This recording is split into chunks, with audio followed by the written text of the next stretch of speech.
এক ভাই আমাকে প্রশ্ন করেছেন, আপু অনেকেই বলে স্ত্রীর সাথে খুব বেশি পরিমাণ মিলন করলে নাকি এটি শরীরের জন্য ক্ষতিকর, আর এতে করে নাকি লিঙ্গ চিকুন হয়ে যায়। আবার অনেকেই বলে নিয়মিত মিলন করা নাকি শরীরের জন্য ভালো।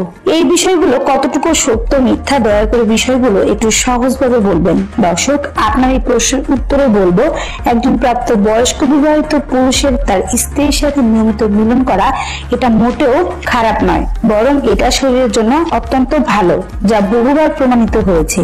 তবে নিয়মিত বলতে আপনি যে একটানা প্রতিদিন আপনার স্ত্রীর সঙ্গে মিলন করবেন তা নয়, বরং 2-3 দিন অন্তর অন্তর আপনার স্ত্রীর সাথে যদি আপনি মিলন করেন, এটাকে নিয়মিত যৌন মিলন বলে। বেশ কিছু গবেষণায় দেখা গিয়েছে যে যেসব পুরুষ সপ্তাহে 2 থেকে 3 দিন স্ত্রীর সাথে মিলন করে, তাদের মানসিক দুশ্চিন্তা অন্যদের তুলনায় কম থাকে, তাদের শরীর অত্যন্ত ভালো থাকে এবং শরীরে কর্মদক্ষতা ভালো থাকে এবং হার্টের সমস্যাও অন্যদের তুলনায় কম থাকে।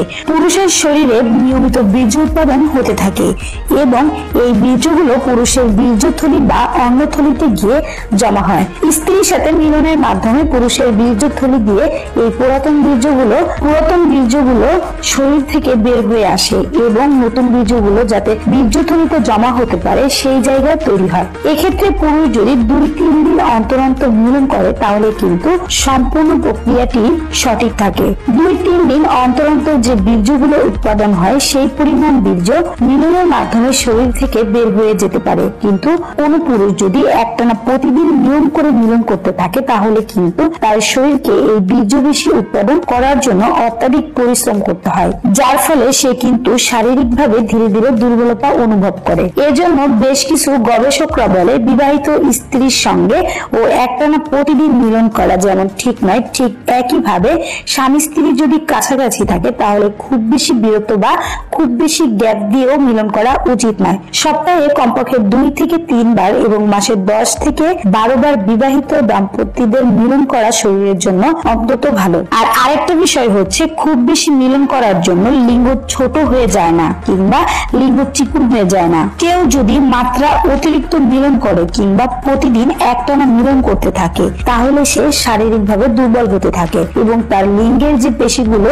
সেগুলো ধীরে ধীরে দুর্বল হতে থাকে, যার কারণে তার লিঙ্গ হয়তো ছোট বা দুর্বল মনে হতে পারে। অন্যদিকে একটা অবিবাহিত ছেলে যখন বিয়ে করে, তখন তার লিঙ্গ কিন্তু আগের তুলনায় অনেক বেশি স্বাস্থ্যবান মনে হয় এবং বড় মনে হয়। এর কারণ হচ্ছে, সে যখন তার স্ত্রীর সাথে নিয়মিত মিলন শুরু করে, তখন তার লিঙ্গে এক ধরনের মেসেজের মতো হয় এবং লিঙ্গের রক্ত সঞ্চালন আগের তুলনায় বৃদ্ধি পায়, যার ফলে লিঙ্গের পেশিগুলো সতেজ হয়ে ওঠে এবং লিঙ্গকে স্বাস্থ্যবান মনে হয়। মনে রাখবেন, পুরুষের লিঙ্গ 14 থেকে 15 বছর বয়স পর্যন্ত এবং কারো কারো ক্ষেত্রে 18 বছর বয়স পর্যন্ত বড় হতে পারে।